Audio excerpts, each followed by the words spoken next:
Hello, I'm Tayler with American Renaissance. Whose lives matter? We know Black lives matter. People have been shouting about that for years. And as the Huffington Post explains, every time you say all lives matter, you are being an accidental racist, maybe even a deliberate racist. Hispanic lives matter too.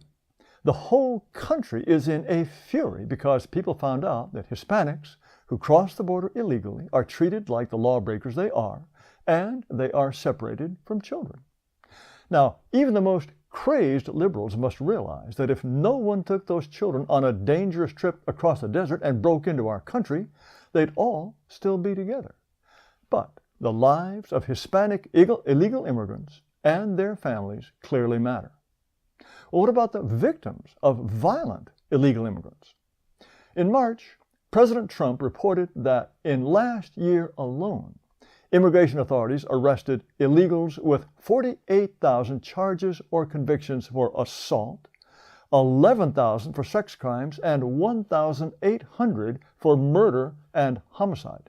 That's just 1 year's worth of arrests. I don't see much outrage. Families have been separated, all right, forever by death.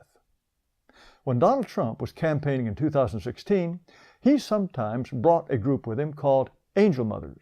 They were women whose children had been killed by illegal immigrants. And Donald Trump used this as a warning about the terrible cost of uncontrolled borders. Well, here's what Mark McKinnon, senior correspondent for the British Globe and Mail, tweeted at one of those rallies. Trump surrounded on Phoenix stage by angel moms who say their kids were murdered by illegal immigrants. This is pretty much a hate rally. Rania Khalek, an American journalist who covered a different Trump rally, said this: "What the hell is going on? Those moms Trump brought on stage are like a hate group." Now, I'm not easily shocked, but when grieving mothers are called a hate group, we're dealing with something extraordinary. The most famous victim of an illegal alien was Kate Steinle, who was shot dead on San Francisco's Pier 49 out for a walk with her father. Her killer, Jose Zarate, was an illegal immigrant from Mexico who had been deported 5 times, but was back in the U.S. living in a sanctuary city. Some reporters were outraged, not that Kate had been killed, but because Donald Trump talked about her. Slate called it the exploitation of beautiful Kate. Now, beautiful Kate is in quotes, not because Slate thought she was beautiful, but to criticize Donald Trump for saying she was beautiful. The nationalist group Identity Europa set up a memorial for Kate. The city of San Francisco destroyed it, saying that it was, quote, white hate. Now, Trayvon Martin got very different treatment. He was a young black man who attacked George Zimmerman and was then shot in self-defense. A jury said it was justifiable use of force.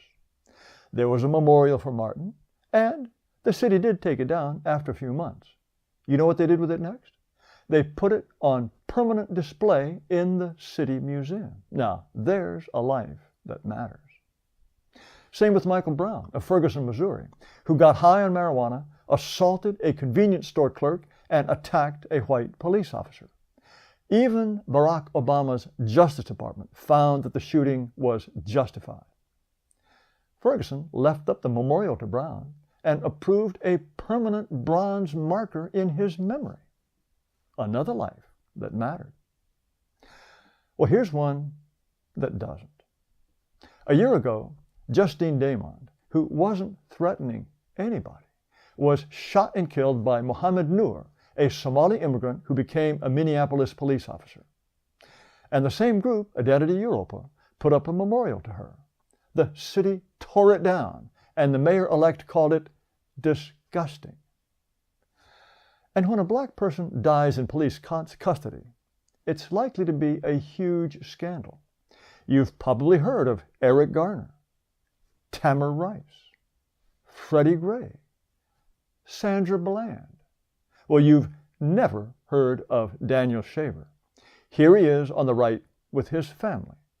This is a still from a police body cam from last year showing Shaver begging for his life before he was shot 5 times and killed.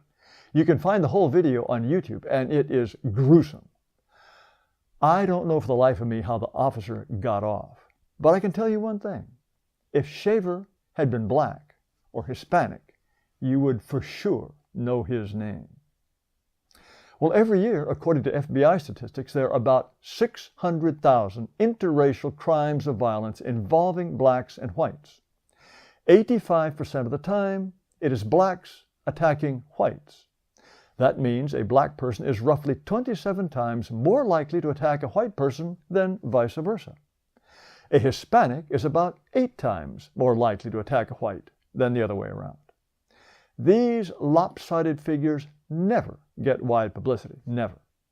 And even when there are especially horrible black-on-white crimes, such as the 2007 rape, torture, and murder of Channon Christian and Christopher Newsom, it's just local news.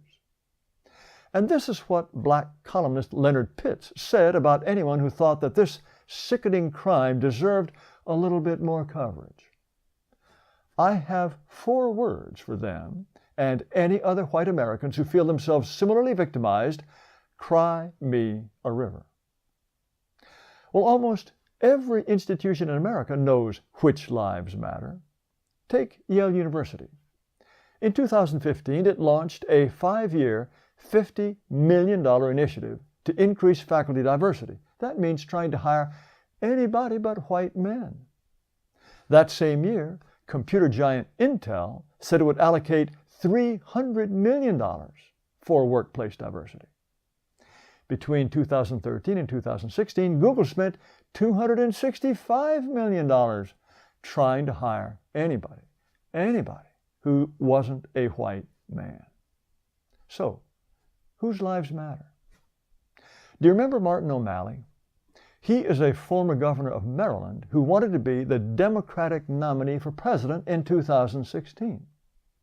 At a campaign rally, blacks started shouting, "Black Lives Matter."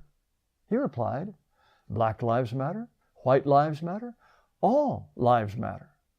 Well, he was shouted right off the stage. Later he apologized and said, and I quote, "That was a mistake on my part. I didn't mean to be insensitive."